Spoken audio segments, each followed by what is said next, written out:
عثمان صاحب کو علاؤدین سوپ پلا رہا ہے۔ معلون خاتون کہتی ہیں شفا ہو۔ عثمان صاحب کہتے ہیں بس ٹھیک ہے۔ معلون خاتون کہتی ہیں الحمدللہ، اب آپ کی طبیعت بہتر ہے نا میرے سردار؟ عثمان صاحب کہتے ہیں میں ٹھیک ہوں خاتون۔ قبیلے کا ڈھول بجتا ہے، گھڑ سوار قبیلے میں داخل ہوتے ہیں۔ جرکوتائی قبیلے میں داخل ہوتا ہے۔ جرکوتائی کو دیکھ کر آئیکورت سیڑھیاں اترتا ہے۔ انتظار کرتے بچے آگے دوڑتے ہیں۔ جرکوتائی گھوڑے سے اترتا ہے اور آگے بڑھتا ہے۔ بچے دیکھ کر آگے بڑھتے ہیں، لیکن آئیکورت روک کر کہتا ہے جرکوتائی صاحب انشاءاللہ آپ اچھی خبر لائے ہوں گے۔ جرکوتائی آگے آ کر آئیکورت کو شانوں سے پکڑتا ہے اور کہتا ہے پہلے عثمان سردار کو سننی چاہیے، اور آگے بڑھ جاتا ہے اور آنے کی اجازت لیتا ہے۔ کیا اجازت ہے؟ علاؤدین کہتا ہے اجازت ہے جرکوتائی صاحب۔ جرکوتائی اندر داخل ہوتا ہے۔ عثمان صاحب دیکھ کر کہتے ہیں جرکوتائی انشاءاللہ تم فتح کی خبر لائے ہو، کیا ہم جنگ جیت گئے؟ جرکوتائی نیچے بیٹھ جاتا ہے۔ علاؤدین والدہ کی طرف دیکھتا ہے۔ جرکوتائی کہتا ہے دشمن کی تعداد بہت زیادہ تھی میرے سردار، ہم نے زمین کی ساخت کو اپنے حق میں استعمال کرنے کی کوشش کی، ہم نے وادی کا وہ راستہ بند کر دیا جہاں سے دشمن بھاگ سکتا تھا ہیں؟ لیکن عثمان صاحب کہتے ہیں لیکن کیا؟ جرکوتائی ایک طوفان آ گیا میرے سردار، دشمن نے پوری طاقت سے ہم پر حملہ کر دیا، سوچا بس اب ہمارا قصہ تمام ہوا۔ ایک پوری فوج سامنے کھڑی تھی، اورحان گھوڑے پر سوار ہے، سامنے سے لشکر پوری طاقت کے ساتھ حملہ کرنے کے لیے دوڑتا ہوا آ رہا ہے۔ گھوڑے آگے بڑھتے ہیں اور اورحان اپنے لشکر کے ساتھ سکون سے کھڑا ہوا ہے۔ دشمن کا لشکر آگے بھاگتا ہوا آتا ہے۔ لشکر جب لائن کے قریب پہنچتا ہے تو اورحان اشارہ کرتا ہے، کمان میں سے تیر کھینچا جاتا ہے اور رسہ پھینک دیا جاتا ہے۔ اچانک رستہ بند ہونے کی وجہ سے گھڑ سوار گرنا شروع ہو جاتے ہیں۔ ہیکٹر دیکھ کر غصے سے کہتا ہے لعنت ہو۔ اورحان مطمئن ہو کر گھوڑے سے اترتا ہے اور آگے آ کر کھڑا ہو جاتا ہے۔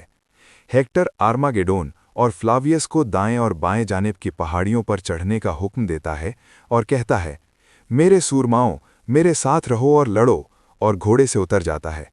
سب لوگ گھوڑوں سے اتر کر آگے نکلتے ہیں۔ فلاویس اور آرماگیڈون اپنے اپنے راستے چلے جاتے ہیں۔ اورحان اپنے ساتھیوں کے ساتھ مطمئن کھڑا ہے۔ ہیکٹر تلوار پکڑ کر کہتا ہے حملہ کرو، اور پھر حملہ کر دیا جاتا ہے۔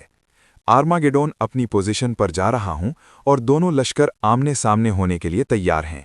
ادھر اورحان کے سپاہی خندق میں آگ لگا دیتے ہیں اور دوڑتے ہوئے شہسواروں کو آگ پکڑ لیتی ہے۔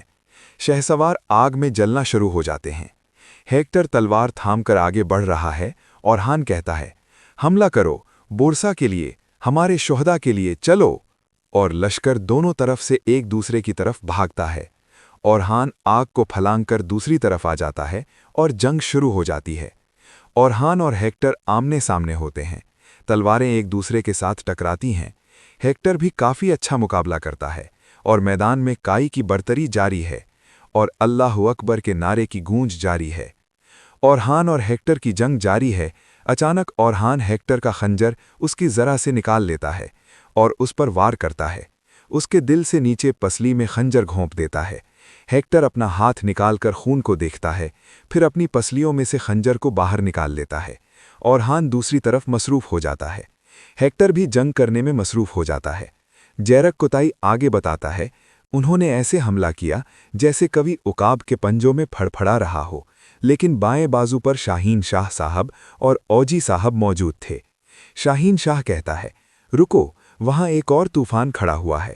وہ دشمن کی طرف دیکھ کر کہتا ہے رکو، دشمن ان کی طرف بڑھ رہا ہے۔ شاہین شاہ کمان کھینچ کر کہتا ہے اب اور ابھی، اور بڑھتے ہوئے دشمن پر تیروں کی بارش کر دی جاتی ہے۔ تیروں کی بارش کے بعد ہے حملہ۔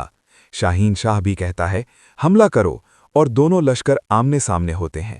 شاہین شاہ کا لشکر بھی دشمن پر ٹوٹ پڑتا ہے اور ایک ایک کر کے سب کو واصل جہنم کرتے جا رہے ہیں۔ اس کے بعد جرکوتائی عثمان صاحب کو بتاتا ہے اورحان صاحب کے پاس دشمن کی ہر چال کا توڑ موجود تھا۔ اس دفعہ انہوں نے کافروں کا رخ دائیں بازو کی طرف موڑ دیا، لیکن وہاں بوران صاحب اور ان کے سپاہی موجود تھے۔ بوران کے پاس بڑے بڑے پتھر موجود تھے۔ بوران پتھروں کو دشمن پر پھینکنے کا حکم دیتا ہے۔ بڑے بڑے پتھر دشمنوں پر پھینکے جاتے ہیں۔ وزنی پتھروں نے سورماؤں کو کچل دیا۔ بہت سے شاہ سواروں کو پتھروں کے ذریعے کچل دیا گیا تھا۔